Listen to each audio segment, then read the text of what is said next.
I believe video games are the future of storytelling. And I think this is just a prehistory of video games. We're just pioneers. This industry is just learning to walk on its feet right now. And that's what inspires me. It's being part of that incredible movement. This was my real father's camera. I want you to have it. That's so cool you remembered my birthday. But I can't take this. Of course you can. My dad would be pissed if I never used it, and now I know it'll be used awesomely. And I'll snag this picture as a symbol of our reunion. Cool? Since the beginning, we knew that we wanted to have some licensed titles. This is really something important for us because of the mood of the game and the nostalgic feeling we wanted to have. As we are a French company, we wanted to work with a French artist. A song, I think sometimes more than a score, give really something unique to a scene. We managed to have a blend between licensing tracks that we bought and original scoring made by Jonathan Morali. We knew that he had made some soundtracks for movies, but he has never done any video games before. We use also 2 tracks from Cinemator's band, and of course we wanted to have also other tracks from other artists, because following the same idea that for each episode you will have new songs, but for episode 1 we will have a song from Gonzalez. We are very proud to have a song from Gonzalez. You play Gonzalez in the EP, and when you go back playing your guitar, Max will play the same thing as Gonzalez with her own guitar.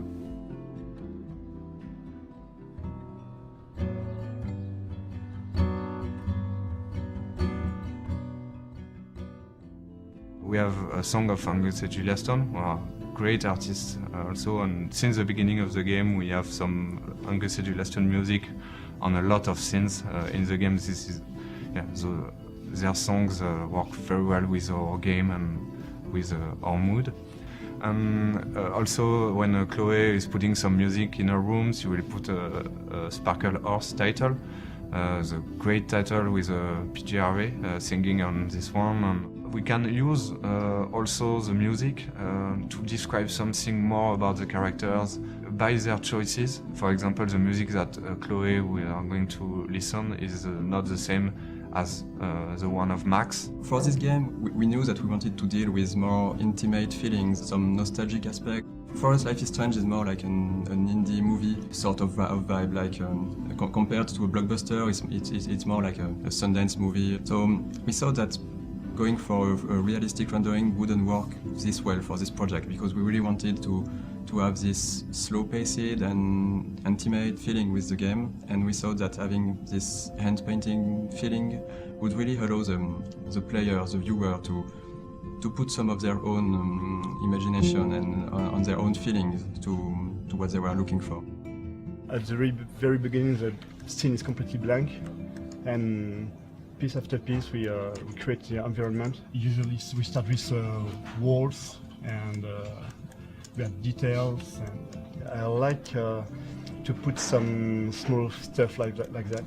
To put a small detail, just like it was your room, to add some story in it. We started to brainstorm a bit to what kind of story, what kind of setting would be the best for this kind of experience.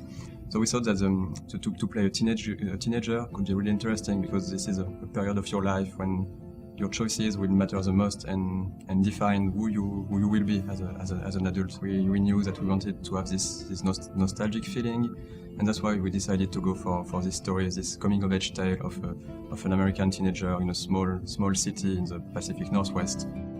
For everything in the game, we did a ton of photographs or getting references. We are looking on Google Street View and a lot of pictures to be really sure that we are right with the detail. It was very interesting to have this artistic style. The fact we use a realistic setting, it takes place nowadays in the US. So at first the team wanted to recreate something that looks exactly like the real world. For the characters, it's exactly the same. There are a lot of research, so our concept artists are doing a lot of sketch about some characters. We have all imagined those characters. When we read the script, we imagine them our own way, so it's not always the same, but we try to be sure that the player will feel them the way we want them to feel those characters. When you're looking at an overly realistic picture, there is no room for imagination at all. You just see everything in a crude light. But when we have those soft colors and this hand-drawn feeling, you can put some of your own memories in what you're looking at, and that's really something we wanted to push and to develop for this game. We have those realistic lighting on top of this hand-drawn texture. I think light is almost an actor itself in the game. In Sundance movies, there is this will to frame against the light or to have those light coming in the picture, and that's something we really wanted to portray in the game, to use the light to be part of the picture and just not be something that just would be lighting the characters. That's also some new technology we developed for Life is Strange, to have those light leaks bleeding over the picture. Some of the parts of the game are taking place in the magic hour, because this is really this kind of lighting and feeling that really brings this warmth and soft feeling, and I think it was great for telling this story, our story of Max and Chloe.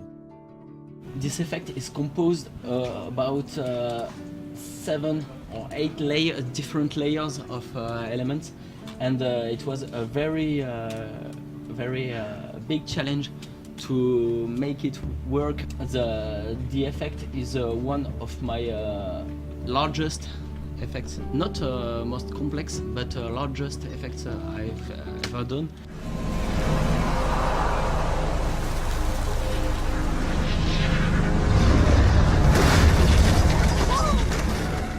The writer is based in the US. The script he creates is we're very proud of it. Yesterday, the audio director for the VO sessions said once again that he loved the script.